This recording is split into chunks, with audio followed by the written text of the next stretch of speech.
Welcome back to your Bucks latest on FanArc. I'm Sam Shapiro. If you haven't checked out Underdog Fantasy, be sure to check out our QR code right up here. Download the app today and use promo code BasketballFan to score $75 in bonus entries when you play your first $5.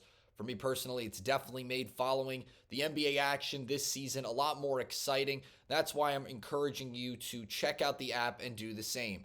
Again, thank you to Underdog Fantasy for sponsoring today's video. Well, the game against the Mavericks last night for Milwaukee postponed due to inclement weather.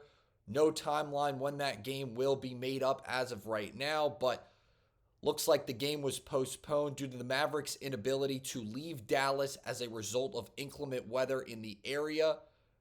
Fortunately, we don't know when these two teams will be suiting up. Probably, I would say, not towards the end of the season, somewhere within the mix. Probably after the All-Star break, I would guess, but unfortunately, I think that would have been a closer game. Hopefully a Milwaukee win in this regard just because of the tough week they had last week. Looking to kind of bounce back in the win column towards, the end of this weekend going into now this next week. But, we'll just kind of have to see how things shape up with the trade deadline around the corner. And obviously, a lot more trade packages that I think Milwaukee could definitely still look into. Obviously, I know they would probably never willingly entertain the idea of wanting to deal Antetokounmpo, but it seems like the divorce between, not just, really between the organization and Giannis Antetokounmpo at this point is borderline inevitable. And, as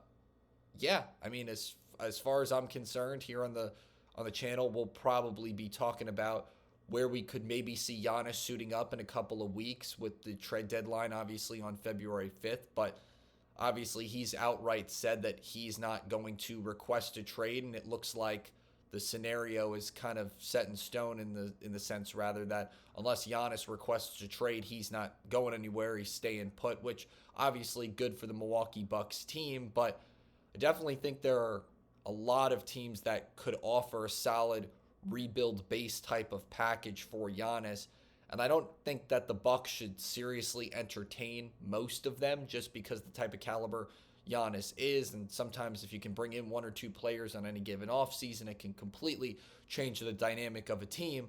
But definitely going to weigh in some more packages in this episode that I think could bolster Milwaukee's success if they decide to rebuild, not forcing them into a 3-11 type of scenario we saw with Giannis and the games he's been out so far this year. Could maybe at least make that figure, or at least that record, 7 or 8 of those games be wins instead of 3. But with Jonathan Kuminga at least outright commanding that he has some sort of deal worked out with him leaving Golden State, definitely begs the question if Milwaukee should potentially consider a Jonathan Kuminga trade package. And I don't know if making the Greek Freak the centerpiece of what they would offer Golden State would necessarily be worth it, rather. But I definitely think that if you look at Golden State and then potentially offering up Kuminga, Brandon Pajemski, along with Draymond Green, that was one package that I saw circulating, at least around Instagram, that I thought was a little bit interesting. But if I were Milwaukee personally, I would not go for one, because I believe Draymond Green is just washed. Obviously, Pajemski, solid player, as well as Jonathan Kuminga, but I don't think those two players are going to necessarily ride bringing a decent amount of talent into this Milwaukee team in exchange for what you're getting for out of Giannis Antetokounmpo. I just don't. I think it's kind of silly.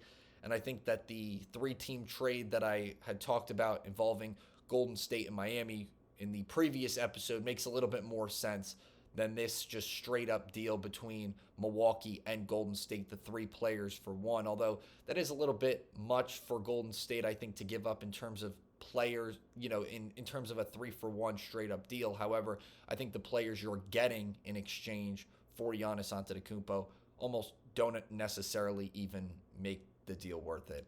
But before I dive more into some potential trade packages that I think could ultimately bolster the success of Milwaukee's lineup even further, I'm going to dive into giving a shout out to the sponsor of today's video at Underdog Fantasy. Fast breaks, buzzer beaters, and block parties are back, and Underdog is the best place to get in on all the action. Now, playing on Underdog is easy. Just pick whether your favorite players will go higher or lower on stats like points, rebounds, steals, and more. Get your picks right, and you can win up to 5,000 times your cash. Now, this week on Underdog, I'm looking at today's matchup as the Atlanta Hawks are taking on the Indiana Pacers, and I'm selecting Pascal Siakam for higher than 24.5 points and Jalen Johnson for higher than 23.5 points. Download the app today and use promo code BASKETBALLFAN to score $75 in bonus entries when you play your first $5. Again, that's promo code BASKETBALLFAN, and it's on Underdog. Make picks, win money. Must be 18 plus. 19 plus in Alabama, Nebraska. 19 plus in Colorado for some games. 21 plus in Arizona, Massachusetts, and Virginia. And present in a state where Underdog Fantasy operates. Terms apply. See assets.underdogfantasy.com/play and get terms DFSTML for details. Offer not valid in Maryland, Michigan, New Jersey, New York, Ohio, and Pennsylvania. Concerned with your play? Call 1-800-GAMBLER or visit www.ncpgambling.org. In New York, call the 24/7 helpline at 1-878 or text PMI 467-369.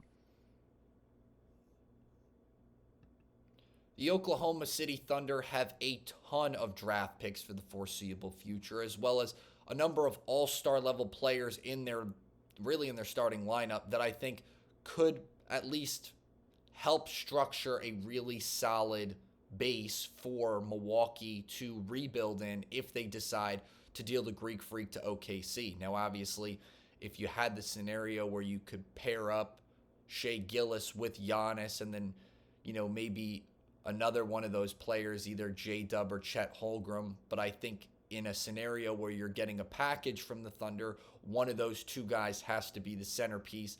In the deal I'm looking at particularly Jalen Williams being the center of that piece, so Giannis would be teaming up with Chet Holmgren in that front court and then Shea Gillis to hold things down in the back court. But then when you're looking at the number of the 2027 first-round pick OKC has and the 2029 first-round pick they also have, you could also pair that up with a guy like Isaiah Hartenstein, and you're looking at a pretty nice trade package from OKC in exchange for Giannis. Now, I think if it were going to be two picks and two players of that caliber in exchange for just Giannis, I think the Bucks maybe would have to throw in another player in there as well, potentially like an AJ Green. So, or, maybe a guy deeper in the rotation. So I could see Giannis and a guy maybe deeper in the rotation for Milwaukee in exchange for a J-Dub or a Chet Holmgren type of player to go along with potentially Hartenstein and one or two other draft picks. Again, I think that would make a solid basis for a rebuild scenario, and I don't think Milwaukee would at least be walking out of that deal completely empty-handed and robbed. Drop in the comments what you guys think if OKC has some sort of configuration of assets they could deal, and I honestly would probably rather have a J-Dub and maybe one other player or three other picks in a scenario like that, because I necessarily wouldn't need Holmgren if you still got Miles Turner holding things down in the front court as well. Drop in the comments what you guys think, and if you think OKC also has some solid assets to offer Milwaukee in the same regard almost that the Knicks, the Spurs, or the Heat might be able to, as I'd mentioned in the channel here. I think those three teams have the most compelling argument to offer a solid package for Milwaukee. But another team that I wanted to at least entertain what they could potentially bring to the table in winning the Giannis Antetokounmpo sweepstakes, and I feel like this trade might have a little bit more weight to it if Zion Williamson was consistently a more viable option on the court for the Pelicans, would be New Orleans, quite literally. Does New Orleans have a solid offer that they could entice Milwaukee with? The answer, I think in short, is no, but I was looking at a potential mock trade involving sending Zion Williamson, Jordan Hawkins, and then returning the first-round pick rights, or the first-round pick right in, the first-round picks right in 2026 and 27 to Milwaukee in exchange for Giannis. So you're essentially giving back first-round assets as long as to go along with two players that, if Williamson can stay on the court consistently, might not be the worst idea in the world. However, that I think is a little bit of a fantasy land type of scenario. So if I'm Milwaukee, I'm not necessarily excited about this. Was just thought it could be a little bit more of an interesting trade proposal, so to speak, if in a perfect world Zion is healthy. Does it actually make sense? Is it actually a respectable offer? I mean, maybe you've at least got Zion Williamson along with Miles Turner still in that front court, along with some additional draft assets. And yes, you're giving up the Greek Freak, but again, that's a big what-if scenario if Zion could stay healthy. I think because obviously he hasn't shown any signs of doing that in the time he's been in the NBA, so to speak. It's definitely an offer I wouldn't seriously consider, but definitely one I thought was very entertaining, at least to share here on the channel.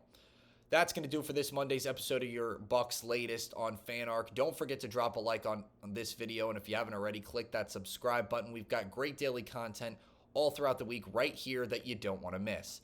Thanks again for joining us. I'm Sam Shapiro. Have a good one.